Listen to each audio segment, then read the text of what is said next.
மதுரை மாட்டுத்தாவணியில் உள்ள காய்கறி சந்தை கழிவுநீர் சூழ்ந்தும் சமூக விரோதிகளின் கூடாரமாகவும் மாறியுள்ளதாக வியாபாரிகள் வேதனை தெரிவித்துள்ளனர். இது தொடர்பான கூடுதல் தகவல்களை செய்தியாளர் நாகேந்திரன் வழங்க கேட்கலாம்.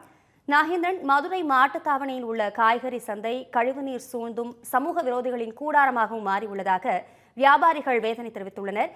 இதுகுறித்த முழு விவரம் என்ன? வணக்கம் அபிராமி. மதுரை மாநகராட்சி சென்ட்ரல் காய்கறி மார்க்கெட் பகுதியில் சுமார் இந்த பகுதிக்கு தேவையான அடிப்படை வசதிகள் எதுவும் செய்யப்படவில்லை என வியாபாரிகள் மற்றும் பொதுமக்கள் குற்றச்சாட்டுகளை முன்வைத்திருக்கிறார்கள். இது தொடர்பாக நமது தமிழ் ஜனம் நேரடியாக தற்போது அந்த பகுதியை ஆய்வு செய்தோம். அதனுடைய அந்த காட்சிகளைத்தான் நமது ஒளிப்பதிவாளர் தினேஷ்குமார் காட்டிக் கொண்டிருக்கிறார். மதுரை மாநகராட்சியின் அருகேயே மதுரை மாநகராட்சி அந்த மைய பகுதியில் இந்த காய்கறி மார்க்கெட் அமைந்திருக்கிறது. இந்த அவல நிலையை நமது ஒளிப்பதிவில் நம்ம ஒளிப்பதிவாளர் தினேஷ்குமார் காட்டிக் கொண்டிருக்கிறார். இந்த பகுதி முழுவதும் அகற்றப்படாமல் பல நாட்களாக அகற்றப்படாமல் இருக்கக்கூடிய அந்த குப்பைகள் மற்றும் கழிவுகள் இருக்கிறது.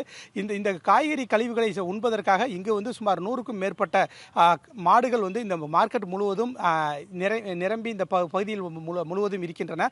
மேலும் குறிப்பாக இங்கு வரக்கூடிய வியாபாரிகள் மற்றும் பொதுமக்களை இந்த மாடுகளும் முட்டி காயங்களை ஏற்படுத்துகின்றது. குறிப்பாக பார்த்தோம்னால் இரவு நேரங்களில் இந்த பகுதிகளில் இந்த காய்கறி மார்க்கெட் பகுதியில் சமூக விரோதிகள் மது மற்றும் போதை வஸ்துக்களை பயன்படுத்தி இங்கு இந்த சமூக விரோத அந்த கூடாரமாக இந்த பகுதியை மாற்றி வருவதாகவும் குற்றச்சாட்டுகள் எழுந்து வருகிறது. மேலும் இந்த பகுதியில் இந்த காய்கறி மார்க்கெட் பகுதியில் போதுமான அந்த குடிநீர் மற்றும் கழிப்பறை வசதிகள் செய்து தரப்படவில்லை எனவும் குற்றச்சாட்டுகள் எழுந்திருக்கின்றது. இந்த நிலையில் இது குறித்து பேசுவதற்காக இந்த சென்ட்ரல் காய்கறி மார்க்கெட் பகுதியில் இருக்கக்கூடிய சின்னமாயன் என்பவர் நம்மிடமே இருக்கிறாரு. அவரிடமே நம்ம கேட்கலாம். இப்போ இந்த சென்ட்ரல் மார்க்கெட் ஆரம்பிக்கப்பட்டது எப்போ ஆரம்பிக்கப்பட்டது, எவ்வளோ நாளாக இந்த அடிப்படை வசதி இல்லாமல் நீங்கள் என்ன மாதிரியான பாதிப்புகளை சந்திக்கிறீங்க? சார், மார்க்கெட் 2010 ஆரம்பித்த மார்க்கெட். அதுக்கு பின்னாடி எந்த ஒரு அடிப்படை வசதியுமே செஞ்சு தரல.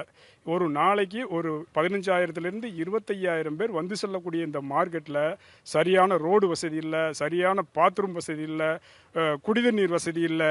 இது சம்மந்தமாக நாங்கள் மாநகராட்சியில் பல முறை மனு கொடுத்துருக்கோம்.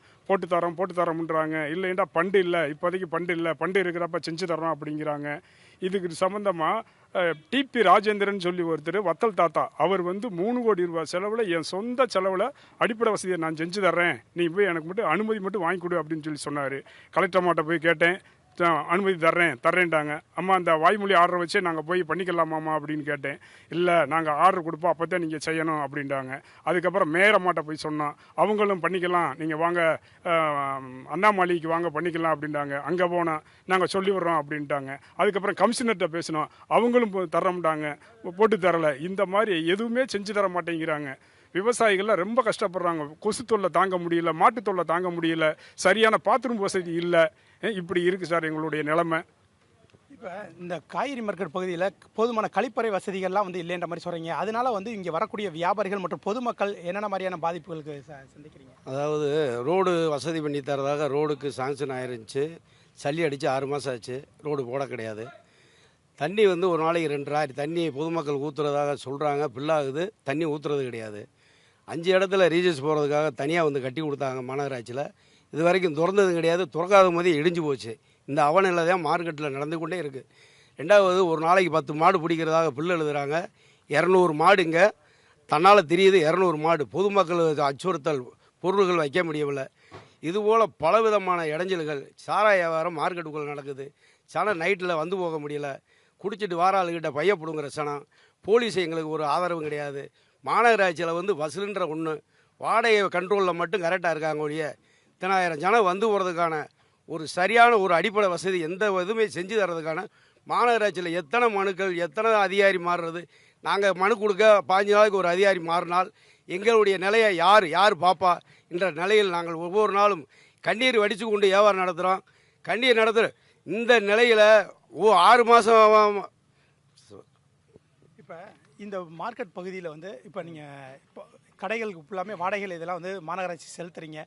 உங்கள் மூலியமா மாநகராட்சிக்கு அதிகமான வருவாய் கிடைக்கிது. ஆனால் அந்த அடிப்படை வசதிகள் செய்து தரவில்லை. இந்த மாடுகள்லாம் அதிகமாக சுற்றி தெரியுது அப்படின்ற மாதிரி குற்றச்சாட்டுகள் சொல்லியிருந்தீங்க. அதை பற்றி சொல்லுங்கள். இப்போ பொதுமக்கள் எந்த அளவுக்கு வந்துட்டு போகிறாங்களோ மார்க்கெட்டுக்கு, அந்த அளவுக்கு மாடுகளும் அதிகமாக இருக்குது.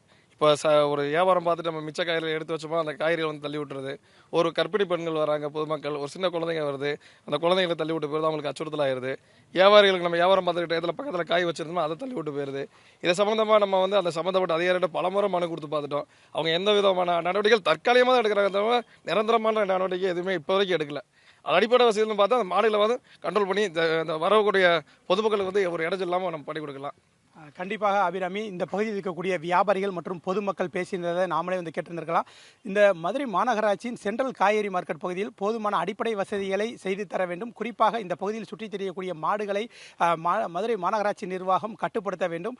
மேலும் இந்த பகுதிக்கு வரக்கூடிய மக்களுக்கு தேவையான அனைத்து வசதிகளையும் மதுரை மாநகராட்சி நிர்வாகம் செய்து தர வேண்டும் என்பதே வியாபாரிகள் மற்றும் பொதுமக்களின் கோரிக்கையாக உள்ளது. அபிராமி. மாட்டுத்தாவணி காய்கறி மார்க்கெட்டின் தற்போதைய நிலை குறித்தும் இதனால் பொதுமக்கள் படும் இன்னல்கள் குறித்தான விரிவான தகவல்களை வழங்கியமைக்கு நன்றி நாகேந்திரன்.